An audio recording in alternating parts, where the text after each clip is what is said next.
썰푸는 라디오 썰프라. 안녕하세요. 저는 10살 된 아들을 혼자 키우고 있는 싱글맘입니다. 그동안 우여곡절이 많았지만 그래도 아들 하나 보면서 나름 열심히 살아왔고, 이혼 당시 양육권과 친권을 모두 제가 갖는 조건으로 전 남편과 협의 이혼을 했습니다. 전 남편은 제가 대학 다닐 때 동아리 선배 소개팅으로 만나게 되었고, 사실 첫 인상은 전 별로였는데 제가 마음에 든다며 매일같이 쫓아다니는 전 남편의 끈질긴 구애 끝에 조금씩 마음을 열게 되었어요. 전 남편은 제가 학교 수업 마칠 때까지 기다려주는 건 다반사였고, 저희 집은 강북, 전 남편은 분당에서 살았는데 매일같이 저를 집까지 발해대주는 지극정성에 저도 그 사람에게 끌리게 된 거였죠. 전 남편이랑 저는 3살 차이였고, 그때 당시 신랑은 복학생, 저는 졸업반인 4학년이었어요. 저희 집이 그리 넉넉한 편은 아니어서 아버지는 일용직으로 매일 새벽같이 나가셔서 건설 현장에서 벽돌과 시멘트를 나르는 일을 하셨고, 엄마는 어린이집 주방 조리 선생님으로 반나절 일하시면서 정말 근근히 한 달 벌어먹고 사는 정도의 가난한 집이었어요. 2살 아래인 제 여동생도 대학생이어서 본인이 과외를 4개씩 뛰어가며 대학 등록금과 생활비를 벌어야 했죠. 제가 대학 다닐 때만 해도 대부분의 친구들은 졸업 후 바로 취업을 하기보다는 대학원으로 진학을 하는 게 유행이었지만, 저는 가정 형편 때문에 바로 취업 준비를 했었죠. 그러던 중 전 남편과 본격적으로 사귀게 되었고, 전 남편의 집안은 저희 집과는 비교할 수 없을 정도로 굉장히 부유하고 넉넉한 집안이었던 건 소개를 해준 선배를 통해 익히 알고 있었죠. 그래서 사실 부담이 안 되었던 건 아니었어요. 너무 격차가 나다 보니 제 자신 스스로 위축되는 일도 많았었고, 전 단돈 1,000원 쓰는 것도 신중하게 생각하면서 썼지만 전 남편의 씀씀이는 정말 해프더군요. 사실 연애하면서도 모든 데이트 비용은 전 남편이 다 내주었고, 심지어 제가 마지막 학기 등록금이 없어서 휴학을 해야 하나 심각하게 고민을 하고 있을 때도 선뜻 본인이 제 등록금까지 내준 적도 있었어요. 물론 졸업 후 바로 갚았지만요. 이 사실은 저와 전 남편만 아는 비밀이었죠. 그러면서 저도 전 남편에 대한 고마움과 미안함이 제가 그 사람을 좋아하는 마음보다 더 컸는지도 모르겠어요. 아마도 그게 사랑이라고 착각하면서 1년 가까이 사귀게 된 것 같아요. 그러다 전 남편의 친한 친구 생일 파티에 초대를 받았고, 서울의 모 유명 호텔에 우리는 같이 참석을 하게 되었어요. 전 평소에 술을 많이 먹는 스타일도 아니었고, 술이 그렇게 센 편도 아니에요. 보통 소주 3-4잔 먹으면 바로 취해서 그냥 잠들어 버리는 경향이 있는데, 그때 당시 제 기억으론 와인 2잔에 소주 3잔 정도 먹고 바로 뻗었던 기억이 있어요. 많이 먹지도 않았는데 지금 와서 생각해보면 그렇게 맥없이 쓰러져서 잠들어 버렸다는 게 솔직히 믿기진 않았죠. 아마도 전 남편이 제가 마신 술잔에 뭘 탔었던 것 같아요. 그때 같이 있던 제 친구들도 그날은 제가 이상할 정도로 바로 취해서 쓰러졌다고 하더라고요. 나중에 그 일을 전 남편에게 몇 번이나 추궁했지만 본인은 끝내 아니라고 발뺌을 하더라고요. 그때 그 사실을 밝혔더라면 이렇게까지 전 남편과의 악연이 이어질 일은 없었을 텐데 말이죠. 그날 그렇게 남자친구와 원하지 않는 하룻밤을 보낸 뒤 전 바로 생각하지도 않은 임신을 하게 되었어요. 그때 당시 저는 운이 좋게 대기업에 합격을 해서 입사를 앞두고 있었고, 전 남편은 경제학과를 졸업 후 1년 정도 놀다 미국 유학을 준비하고 있었을 때였어요. 저희에겐 청척병력과 같은 일이 벌어진 거였죠. 전 남편은 불행인지 다행인지 임신했다는 소식에 기뻐했고, 하루라도 빨리 결혼식을 올리자고 재촉을 하더라고요. 그리고 같이 유학을 떠나자며 저를 만날 때마다 매일같이 졸라댔죠. 같이 가지 않으면 자긴 사는 게 의미 없다고 죽어버리겠다고까지 할 정도였으니까요. 이렇게까지 날 사랑한다는데 그냥 이 사람과 결혼할까? 내가 없으면 못 산다는데. 그리고 뱃속에 생긴 아기에게도 축복받으며 태어나게 해주고 싶은 생각도 있었고요. 그렇다고 아기를 지울 수도 없는 노릇이고 그땐 누구에게도 털어놓지도 못하고 정말 힘든 시간이었던 것 같아요. 그리고 전 남편의 오랜 구애 끝에 저는 결혼 약속을 했고 먼저 저희 부모님께 이 사실을 알렸죠. 처음엔 많이 당황하시고 대기업 입사를 앞둔 딸이 갑자기 임신을 해서 결혼을 한다고 하니 아마도 부모님 심정은 이루 말할 수 없을 정도로 속상하셨을 거예요.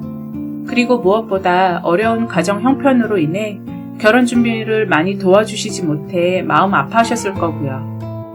그렇게 어렵사리 저희 집에 결혼 승낙을 받고 난 뒤 예상치 못한 복병은 바로 시댁이었죠. 전 남편의 시부모님은 애시당초 가난한 저를 만나는 것 자체에 반대를 하셨었고 가끔씩 뵐 때마다 탐탁치 않아 하신다는 걸 잘 알고 있었어요. 그래서 시어머니는 전 남편에게 당장 저와 헤어지라고 회유를 많이 했다는 얘기도 시누이를 통해서 듣게 되었고요. 나중에 임신 소식을 알게 된 후로는 제게 500만 원을 건네주시며 전 남편과 헤어지길 바란다고 말씀하셨고 돈 봉투를 주고 가신 적도 있었죠. 그땐 저를 무슨 남자 발목 잡는 거지 취급을 하시더군요. 그땐 정말 치욕스러웠고 말할 수 없는 모멸감을 느꼈었죠. 요즘 같은 시대였으면 당장이라도 뺨 맞을 행동이셨던 거죠. 그런 몹쓸 시댁의 모진 풍파를 다 겪고 결국 저희는 결혼식을 올리게 되었어요. 비록 축복받는 결혼식은 아니었지만 그땐 제가 선택할 수 있는 최선이라는 생각이 들었고 혼수는 아무것도 하지 않은 채 금반지 하나씩 낀 게 전부였어요. 그리고 유학 가기 2달을 앞두고 시댁에 들어가 평생 하고도 남을 시집살이를 하게 되었죠. 정말 하루하루 눈물로 지새우며 이를 악물면서 뱃속의 아기를 생각하며 버텨왔던 것 같아요. 시어머니와 시누이의 등살에 하루라도 바람잘 날이 없었고 임신 때문에 먹고 싶은 음식이 있어도 말 한마디 못한 채 꾹꾹 참았었고 졸음이 쏟아질 때마다 제 허벅지를 꼬집기도 했었어요. 정말 2다리 쭉 뻗고 낮잠 한 번 자본 적이 없었으니까요. 그럴 때마다 전 남편은 제게 미안해하며 조금만 참고 견디라고 미국에 가면 뭐든 다 해주겠다고 저를 그나마 위로해 주었었죠. 그땐 그게 정말 진심인 줄 알았어요. 그렇게 전 남편과 드디어 유학길에 오르는 날이 되었고 공항에서 시아버님은 제게 네가 임신한 것이 내 아들의 실수가 맞냐? 아니면 우리 집 재산이 탐나 결혼하려고 내 아들한테 술을 쓴 거냐? 지금 당장 유전자 검사로 확인할 길은 없고 우리 씨라고 하니 어쩔 수 없이 책임은 져주지만 네가 남편한테 100번이고 1000번이고 굽히며 살아라. 아기 가졌다고 위세 떨지 말고 알겠냐? 남편 등쳐먹는 며느리 솔직히 우린 반대다. 하시면서 제 가슴에 정말 큰 대못을 박는 말씀을 거침없이 하시더라고요.